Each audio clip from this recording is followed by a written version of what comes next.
মন্থার প্রভাবে পূর্ব মেদিনীপুর উপকূল এলাকা জুড়ে রাত থেকে শুরু হয়েছে ভারী বৃষ্টি।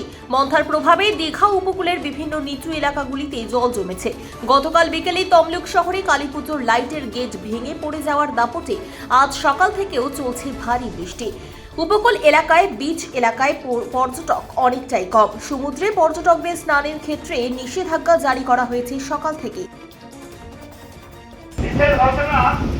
আপনারা কেউ নিচে নামবেন না, বারবার বলছি আপনারা কেউ নিচে নামবেন না। ধোঁয়া চলছে, ঝড় বৃষ্টি আছে, ধোঁয়া চলছে, প্রতি ঝড় হওয়ার চান্স আছে।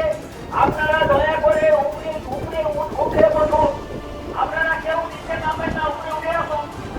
কেউ নিচে নামবেন না, দয়া করে আপনারা নিচে নামার জন্য চেষ্টা করবেন না, বিপদে পড়বে আপনারা।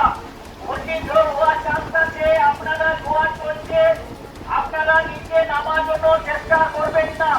ঘন আকাশ এবং দফায় দফায় চলছে বৃষ্টি।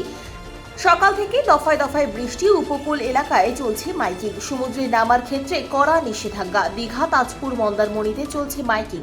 দড়ি বেঁধে বিভিন্ন ঘাটগুলিকে ব্যারিকেড করে দেওয়া হয়েছে। পর্যটকদের নামতে দেওয়া হচ্ছে না। ইতিমধ্যে নিচু এলাকাগুলিতে বিভিন্ন জায়গায় জল জমতে শুরু করেছে।